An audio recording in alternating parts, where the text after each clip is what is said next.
Welcome to the Sojourn Wealth Management Podcast. My name is Jeff Bronner, and I'm joined by Corey Akins and Andrew Kraft. Today's episode, we're going to be talking about something very basic, budgeting. Guys, how you doing? I'm doing well. How are you? I too am doing well. Yeah, I'm doing well. Excited about this topic. Yeah, this is one of the most flashy and exciting topics that we've talked about on the podcast thus far, budgeting. So, Corey, let me lob this up to you. It's funny you say that because, I am excited about this podcast. This one, budgeting gets me really excited. So let's run with that enthusiasm. Tell us why budgeting is important. Well, I think just from a number standpoint, it helps you to understand kind of what's coming in, what's going out, accomplishing your goals with the tools that the Lord has given you in the form of money, right? Mm-hmm. And so being able to provide for your family, I think a lot of that comes from having at least an idea of a budget and sticking to it somewhat. But philosophically, I think just it gives you so much freedom when you don't have to guess or you're not. I think it brings clarity where there is sometimes complexity, and it can help marriage. It can help a lot of different areas. I mean, I think that money is probably the topic that in marriage it causes a lot of friction, right? I think the statistics say it's one of the three. Yep, one of the three topics. And so I think budgets can help alleviate some of that tension that is there. And so just from that perspective, I think there's a lot of value. Yeah, if we could talk about a topic for 10 minutes that's going to provide greater unity and peace in a marriage, then I think that that's certainly a valuable 10 minutes for our listeners. Amen. Yeah. So, and one thing, when we talk about budgeting, when we are thinking about this, it's a subjective pursuit. Topic, yeah. Right, because everybody's going to pursue a budget in a different, it's going to work differently. And in fact, if I'm talking to a client and they're like, how do I budget? And it's like, well, let's ask some questions, figure out what your personality type is. What's a good way? Are you going to put this on a notebook? Are you going to put it in an Excel spreadsheet? Are you going to put it on a white-board? Post-it note in your pocket? or an application on their phone? Or an application on their phone, yeah. There's so many tools available. And I think that more than anything, if somebody is wanting to start it, and they're kind of overwhelmed with the options, it's a difficult thing to get started because it's cool. Frustration. It's cool too, though, because people can, it is theirs. They can make it uniquely theirs, right? And so, sorry to. Well, you have to do that. You want to do that because if let's say you do a monthly budget review, if every time you do it you hate it, you're not gonna do it, and the train's gonna fall off the tracks pretty quickly. So it is a subjective thing, but it's something that it is there's value, and I think the value is found in the clarity that you're talking about, Corey, that provides the freedom that people feel to spend their money. Yeah, and I think that's a great point, because a lot of times when we talk about budgeting, it's not an enjoyable topic, but reframing it from one that is a constraint, or it's keeping you from doing what you want to do, to changing it to, like you said, it's freeing. It helps you kind of figure out, hey, this is where my money's going. This is how I can redirect it to pursue those goals and objectives I want. And if you have a clear budget, you don't have to feel bad about going and buying that thing you want. Exactly.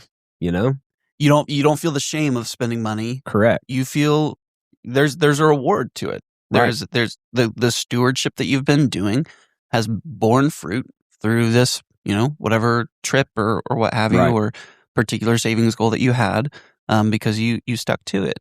Yeah. And the subjectivity too is the level of intensity. Some people need severe intervention with their budget. I feel pointed out. No, not at all. I'm joking. It's I know that about myself. I want that. Yeah. And there's the kind of cliche that in every marriage there's a saver and a spender. That's not always true. Sometimes there's two spenders. That is true. And when that's the case, that can be rough. Yeah, it can be rough. So the intensity of the pursuit of the budget in that scenario ought to be a little bit more heightened than two people who, by disposition, save money. And it should be fun too. Right. You and your spouse should have a good time talking about your money, and it should not be a getting dragged into the principal's office type feeling every time you look at the budget. And so I think there should just be some, one, it should involve both of you if you're married, and it should make it lighthearted. It's not the end of the world if your budget is off a little bit each month or at the end of the month. But the main thing is the discipline of budgeting and making sure you are working in some way towards like knowing what you have coming in, knowing what you have going out, and then just a general overview of what all that looks like. And if the word budget has already turned, some people will turn this podcast off if you're still listening, but about to hit the button, I would just encourage you just to think of one thing or one way to bifurcate your expenses and, not have a really fancy budget, but just kind of think, okay, what are my essential needs? And that can usually be boiled down just a handful of things. And food. For those who don't know, bifurcate means to split into. So just food, shelter, clothing, transportation, and healthcare, right? Those 5 things are kind of what we would call the essentials, and everything else is discretionary. So at least taking that step, kind of knowing, hey, this is how much we spend on our essentials, and this is what we spend on other stuff is a good kind of first step. Like Chick-fil-A. Right. Which is big expense in my house. So it might be an essential expense. I was going to say, and this, like you mentioned, Jeff, is your own, right? So we don't define essential. Like some people would say Netflix subscription, that's essential. Yeah. Okay. Well, wherever you're going to put the things, just put them in those categories. And that's like a good first step, I think. Well, it kind of goes to that thing too that, I don't know if y'all have heard this, but if you just write your goals down on paper and then you like throw them in a drawer and you close the drawer, it doesn't even matter if you never look at it again. You're more likely to achieve those goals than the person who never wrote their goals down. Yeah. And I think there's a value in putting down on paper what you're talking about, Andrew, the essential expenses, and just giving a clarifying view of where you're at. And it helps. So. Absolutely. And I want to go back to one thing you mentioned, the lightheartedness of the approach. And I think what you're meaning by that, Corey, is be willing to have grace, particularly if you're doing this with, in a marriage with your spouse, having grace for one another. But at the same time, there's some level of accountability where it's like, hey, we want to pursue this together. Yeah. And so if after a year of doing a budget, it's like we haven't stuck to this budget yet. It's like, okay, maybe we need to evaluate the system. But still being willing to have grace when, you go beyond on, whatever category it might be. Socks at Target. Right. Yeah.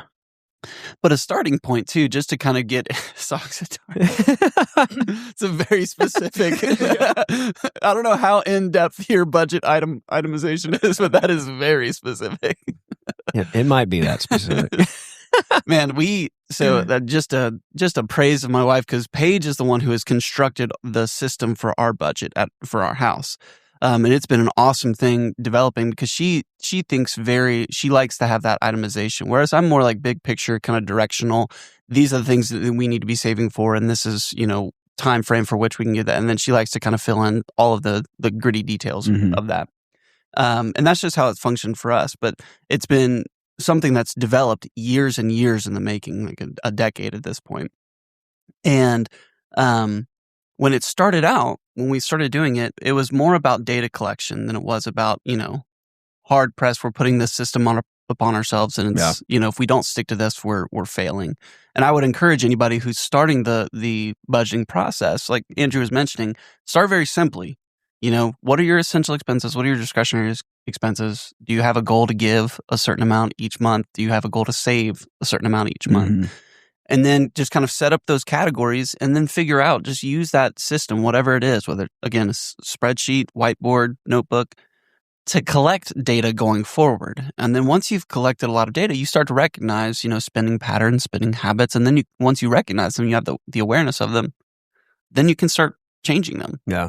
There's value there because, and I've gone through this exercise with folks, and we're just talking about savings, and there's a desire to save more, and they're like, well, I make, X amount of dollars, and I spend X amount of dollars, and I should have $2,500 left over each month, and I just don't know where that's going.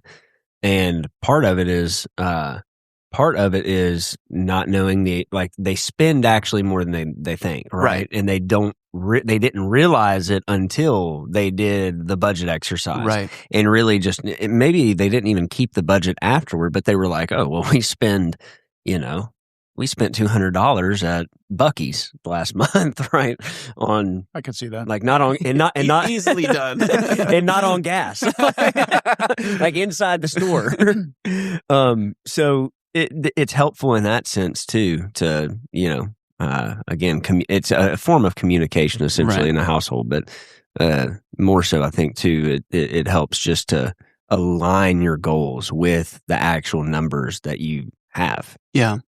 I'll mention just another kind of maybe practical aid when you're doing this is that, hopefully you have some leftover money to spend.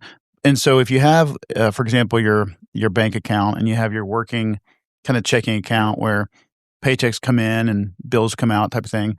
But then if you each have for a couple, you each have your own and I don't know, allowance maybe is not a word you want to use, but some money goes into each of those accounts that you can spend however you want. So, if you want to go buy college football tickets, for example, great. You can do whatever you want with your money. And then if, your spouse wants to, whatever, that is, I won't not going to give any examples. I'm not going to give a stereotypical example, but then, okay, great. They do that too. So that's just another kind of a way to help, keep the fluid and the shock absorber of the marriage. I think. I do like that. That's something that Taylor and I have done, and we like that. I don't know if I would maybe say my allowance or whatever it is that I give, but that's helpful because then it's like, okay, well, this is earmarked, it's carved out, it's not something we have to worry about. Just right. Go buy your tennis shoes, Corey, or whatever. Your socks at Target. Yeah, we called that when we first started our budget as our unallotted. Like, this is not an allotted amount in the it's kind of however much you want to spend on. Yeah, you wanted to get lunch while you're out running an errand or something like that. You wanted to get coffee with a friend. Or Jeff, something. you bought 3 bags of hot Cheetos. Like, no judgment zone. My unallotted. Why did you go to Jimmy John's 4 straight days? It was the end of the month. I had $20 left. It's like an FSA. You got to use it or lose it. Well, anyhow, I think that's the helpful kind of introductory. We're not dogmatic about budgeting. We think there is good practical use of this. If you want help talking through different ways, methods, we're glad to talk to you about it. So we hope this has been a beneficial conversation for you, and we look forward to having you for the next episode. Keep calm and budget on.